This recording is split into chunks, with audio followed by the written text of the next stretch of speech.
Hello everyone, इस video lecture में CSS MPT test के लिए most repeated most expected MCQs discuss करेंगे। बहुत ही इंपॉर्टेंट वीडियो लेक्चर है, एंड तक लाजमी देखिएगा। अगर हम फर्स्ट क्वेश्चन की बात करें तो फर्स्ट क्वेश्चन कुछ इस तरह से है, which country one FIBA women's basketball world cup 2022। तो इसका करेक्ट आंसर USA है। यूनाइटेड स्टेट्स ऑफ अमेरिका ने फीबा विमेंस बास्केटबॉल 2022 का जो वर्ल्ड कप हुआ है वो जीत लिया है, और इसमें रनर अप जो रहा है वो चाइना रहा है, और इसको सिडनी में होस्ट किया गया था 2022 में, जिसका विनर जो है वो USA है। Which instrument is use to measure the oxygen level of the blood. Blood में जो ऑक्सीजन लेवल होता है उसको मेजर करने के लिए ऑक्सीमीटर का यूज़ किया जाता है। ये आप पिक्चर भी देख सकते हैं ऑक्सीमीटर की। सो ये ऑक्सीमीटर और हार्ट रेट को मेजर करने के लिए ये वाला जो इंस्ट्रूमेंट है वो यूज़ किया जाता है। Shane Warne was a cricketer of which country who passed away recently। So Shane Warne ये ऑस्ट्रेलिया के बहुत बड़े क्रिकेटर थे, लेजेंडरी, और ये जो है 2022 में इंतकाल कर गए हैं। सो ये ऑस्ट्रेलिया से बिलोंग करते थे। ऑस्ट्रेलिया इसका करेक्ट आंसर है। Name the 3 countries topped corruption perceptions index 2021।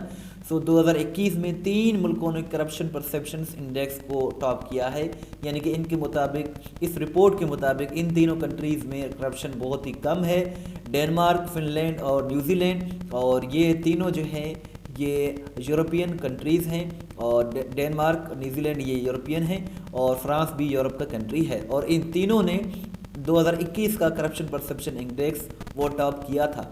Which country marked day of unity on 16 फरवरी 2022। सो इसका करेक्ट आंसर यूक्रेन है। यूक्रेन ने 16 फरवरी 2022 को डे ऑफ यूनिटी मनाया था, सेलिब्रेट किया था। सो यूक्रेन इसका करेक्ट आंसर है। छोटी सी रिक्वेस्ट है कि चैनल को ज़रूर सब्सक्राइब करें, वीडियो को लाइक एंड शेयर ज़रूर करें। इस तरह की वीडियोज़ हम डेली बेसिस पर बनाते रहते हैं। To clean the ice from the roads during winter season, which of the following is use. So जो सर्दियों में बर्फ़ हटाने का जो अमल होता है रोडों से, उसके लिए कौन सा क्या यूज़ किया जाता है। तो उसके लिए साल्ट यानी नमक का यूज़ किया जाता है। नमक इसका साल्ट करेक्ट आंसर है। बॉलीवुड की सिंगर थी लता मंगेशकर, ये किस तारीख को इंतकाल कर गई। सो ये 6 फरवरी 2022 को इंतकाल कर गई 92 बरस की एज में। इन्हें नाइट एंजल ऑफ इंडिया के नाम से भी जाना जाता था। What is the current literacy rate in Pakistan. Pakistan में करंट लिटरेसी रेट 63% है, यानी कि जो पढ़े लिखे लोगों की तादाद है वो 63% है, और ये 2022 की रैंकिंग है। Presently what percentage of Pakistan is under as of 30।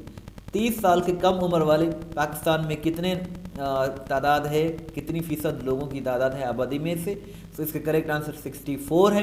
64% Pakistan की जो पॉपुलेशन है वो अंडर एज 30 है। सो ये भी रैंकिंग 2022 में पब्लिश की गई थी। According to TIP which is the top most corrupt institution of Pakistan. So TIP ने एक रैंकिंग पब्लिश की है, उसके मुताबिक पाकिस्तान में police unfortunately top most corrupt institution है, यानी कि सबसे करप्ट इदारा है। और इस रैंकिंग में दूसरे नंबर पर टेंडरिंग एंड कॉन्ट्रैक्टिंग वाले हैं, और तीसरे नंबर पर जो जुडिशरी है हमारी, ये तीसरे नंबर पर टॉप मोस्ट करप्ट इंस्टीट्यूशन है पाकिस्तान की।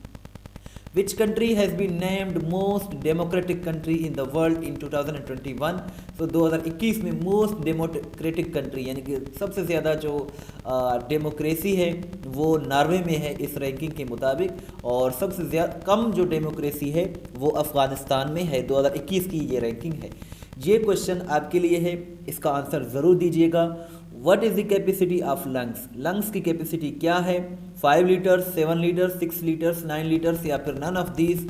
इसको कमेंट सेक्शन में ज़रूर बताइएगा। इस यूट्यूब चैनल पर इस तरह की इन्फॉर्मेटिव वीडियोस हम डेली बेसिस पर बनाते रहते हैं। testpoint.pk बहुत ही अच्छी वेबसाइट है, जहां हर सवाल वजाहत के साथ अपलोड की जाती है, जहां से आप अपना टेस्ट भी ले सकते हैं, PDF भी डाउनलोड कर सकते हैं। testpoint.pk का लिंक जो है वो डिस्क्रिप्शन में मौजूद है। इसके साथ साथ अगर आप हमें व्हाट्सएप के स्टेटस में फॉलो करना चाहते हैं तो ये हमारा व्हाट्सएप नंबर है। इस वीडियो को लाइक करें, शेयर करें। Thank for watching till and. दुआओं में याद रखें। अल्लाह हाफ़िज़।